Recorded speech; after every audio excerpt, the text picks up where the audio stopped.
Bismillahir Rahmanir Rahim. A Voyage Through Faith.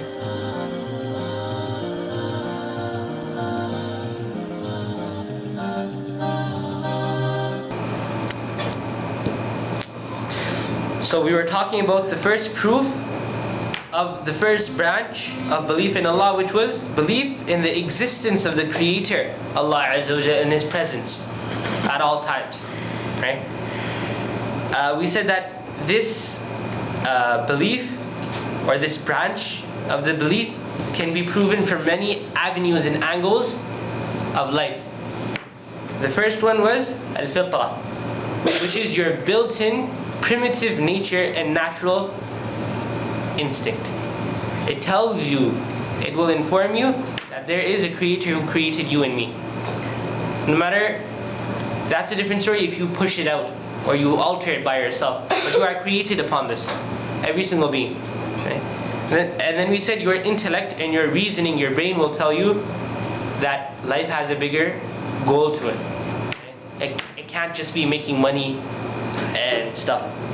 So, and then we spoke about how your basic five senses give proof to this as well. Right? We'll speak about every single one separately, inshallah. The first one is. The first one is. What's the first one? First one was your primitive nature. Right? Now, as I said, this is built-in. Right? It's stock. Right? It comes with every single person that's born.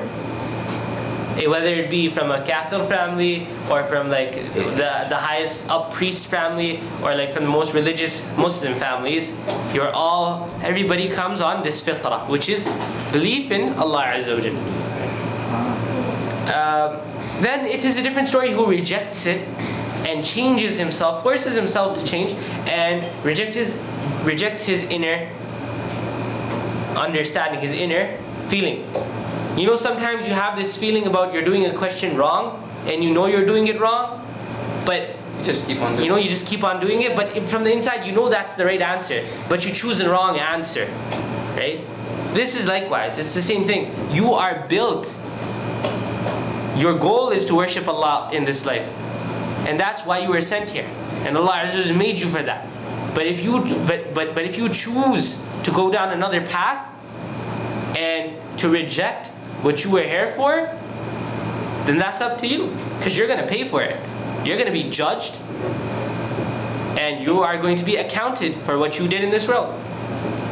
But you've been given the guideline naturally. That's why scholars say that if somebody is living in a part of a world where he has no contact with the outer world, this is one of the masail fiqhiyya. They say that if there is a group of people who live in a part of the world that is isolated from the rest of it, it has not been influenced by other kuffar or other nations or whatever, their natural instinct is Islam. And if they die on it, they are Muslims. Right? Do you get it? So like as in, your nature is of Islam, of the religion of Islam. That doesn't mean that, okay, you're born and you know how to pray, you know how to do this, you know how to do it. No, that's not what I mean. It means that your belief in Allah. Because at the end of the day, Islam is your belief. That's what's major. And then the rest of it follows on to it. Right? But the core is your belief, your understanding. If that is not in place, then nothing else is. So Muhammad sallallahu alaihi wasallam says, "Ma min mawludin yuladu ala al-fitrah." Every single child is born upon the fitrah, except that his parents فَأَبَوَاهُ يُهَوِّدَانِهِ أَوْ يُنَصِّرَانِهِ أَوْ يُمَجِّسَانِهِ. Except that his parents make him a Jew, a Yahudi, or يُنَصِّرَانِهِ, make him a Christian, or bring him up as a Majusi. This is examples that the Prophet ﷺ gave. This is narrated from the Bukhari. Right?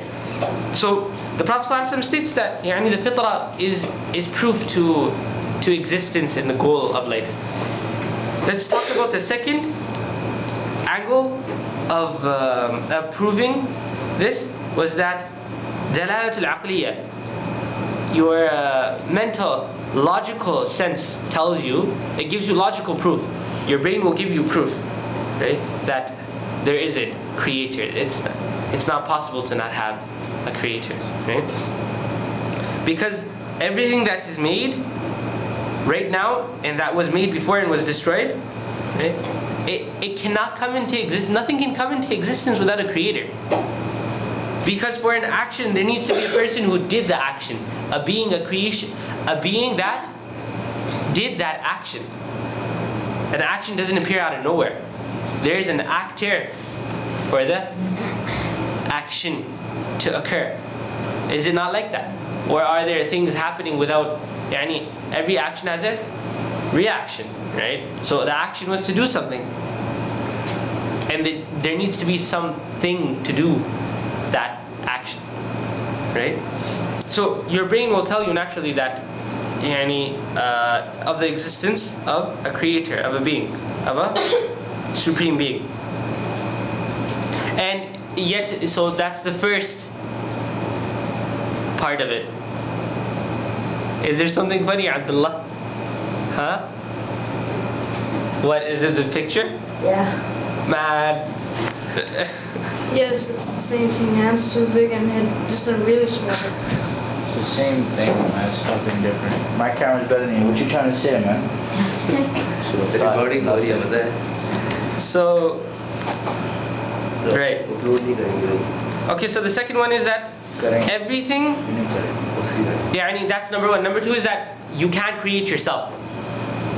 Yeah. So a creation cannot create itself. That's the second option. The first option is that if you say, no, an action, okay, fine. If you somehow manage to bring up the idea that you were created without a creator, the second mental block or that wall that appears is that something that's created cannot create itself. Because before creation, there is nothing. A void. Right? Before something, there is a void. Absence of it. And then comes it. So how can you create yourself? Does that make sense? Not at all, right?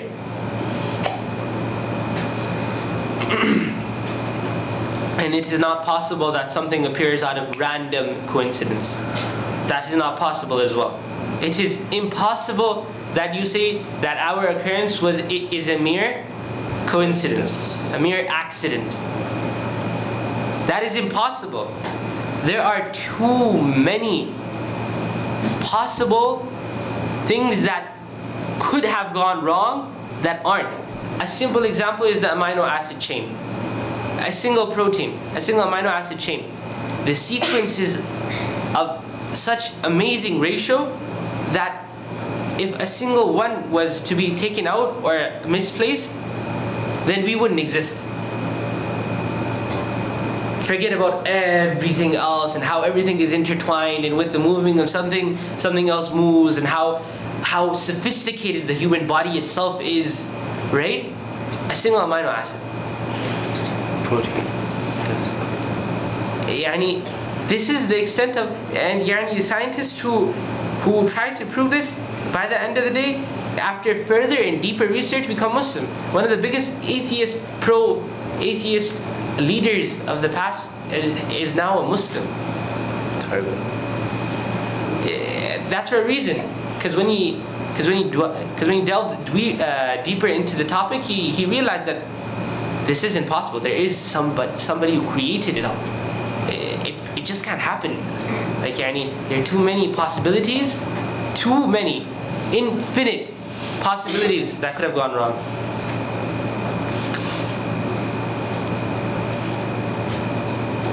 And this perfect system and everything that is interlinked.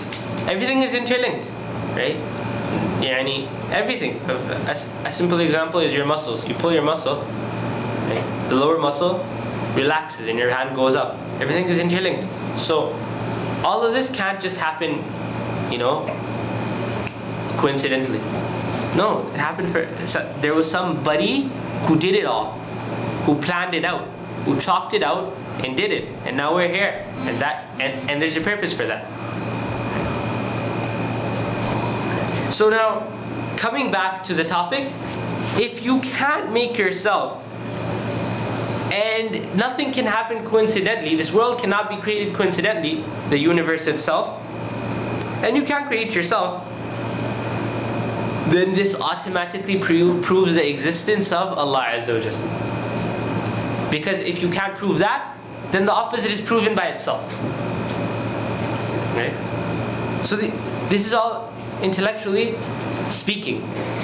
Forget the adillah from the Quran, Sunnah, and faith upon everything else. But intellectually, your brain doesn't accept it. And unfortunately, in our day and age, the number of atheists and people who don't believe in a God is rising by a lot, especially in the newest generation. Right? And this is for a reason, because everything has become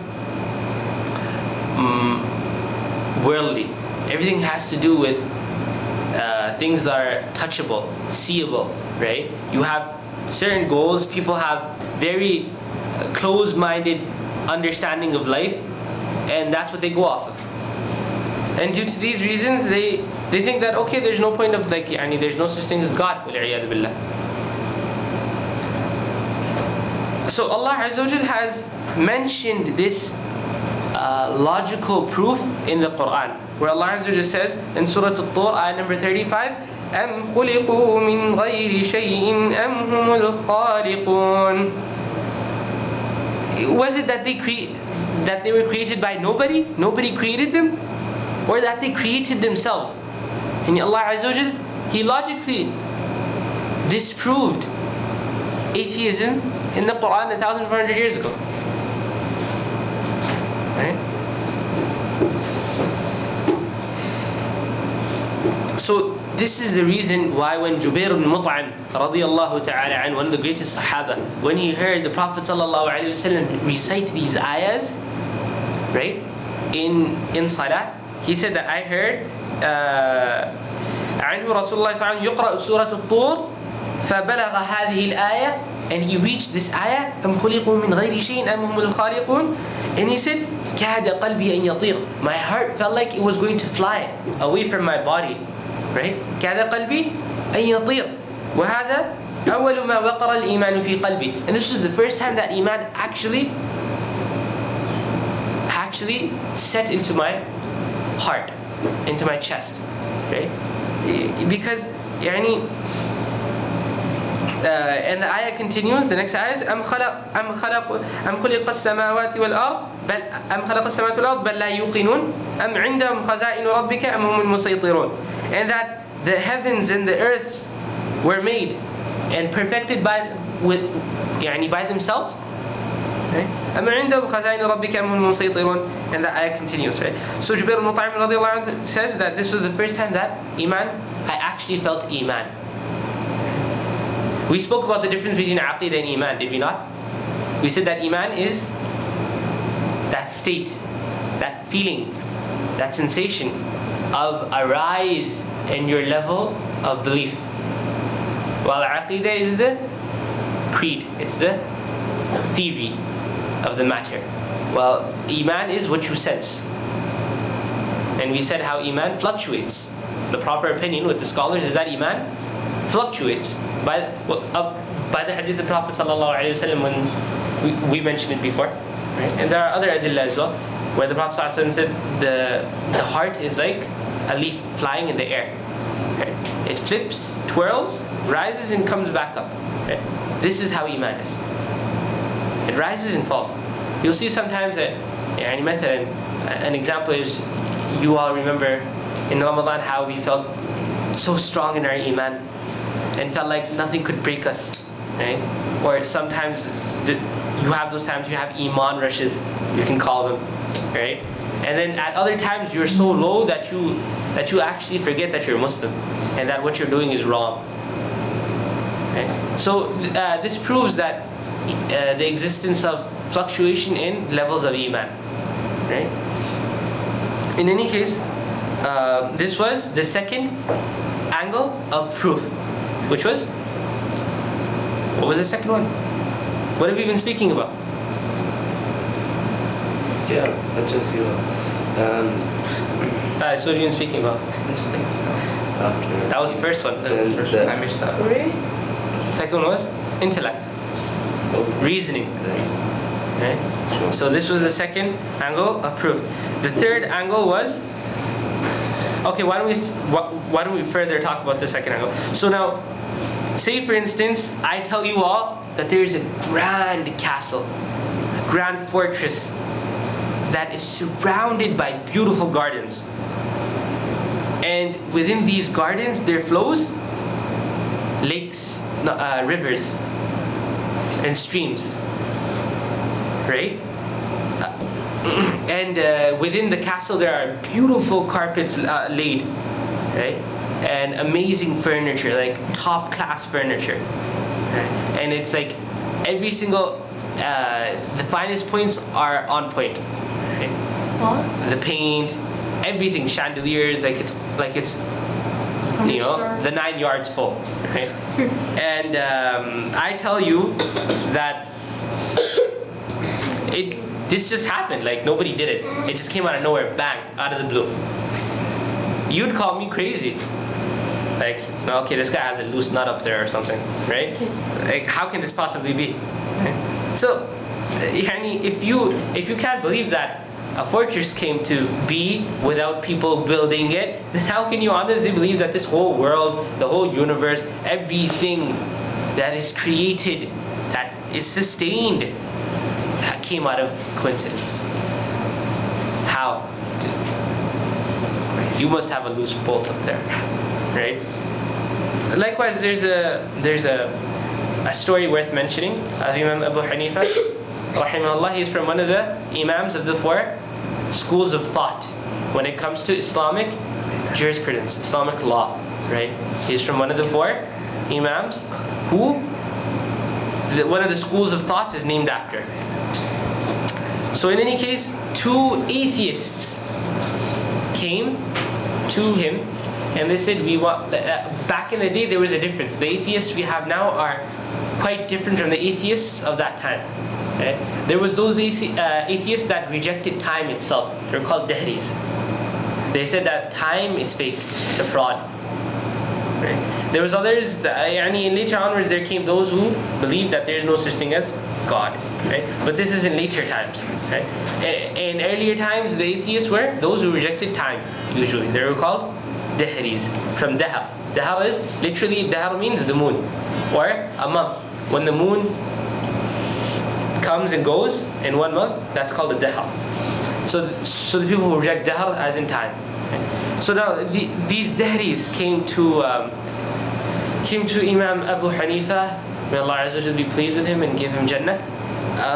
And they said, alright, we want to debate with you about the existence of Allah. Right? Wal-iyadhu billah. He said, okay. He gave them a time for tomorrow. And next day, he comes late by like 10, 15 minutes. No, he comes late in general. And these atheists are like, you call yourself an imam of the Muslims and of Ahl sunnah wal Jama'ah, and you can't even be here on time, right? So he said, sorry, actually what happened was, it's a long story short, what happened was that I was walking towards you guys and there came a river in between me and the other side of the path, and there were trees on my side and that side as well. So the river was long, I couldn't swim it. It's too deep too, it's too fast, the stream. So all of a sudden, the trees start cutting themselves up and they made a ship. And then and then without a crew or anything, it put up the, it made itself fully, and it started balancing itself and working itself. And I got on and I got to the other side, and I came here. So that's basically what happened. They're like, are you okay? Did you wake up on the wrong side of the bed today or something? Like, how are we supposed to debate with you if you're crazy? Right? He's like, okay, so if you can't believe that small making of a boat, how can you believe that this whole world was made without a God, without a creator? Seriously? So, in that 1 minute, Imam Abu Hanifa rahimahullah was able to overcome them or prove them wrong in a very short debate. So these stories were worth mentioning of how your reasoning denies the claim of atheism. Right? So we said that the first one was primitive nature. The second one was intellect, reasoning. The third one is, come on, it is the law of Allah Azza wa Jal, the Sharia. Sharia proves that Allah Azza wa Jal, the existence of Allah. So there are many proofs from the Quran and Sunnah. From these is that Allah Azza wa Jal has sent books, revealed books from the skies and the heavens that are read, right?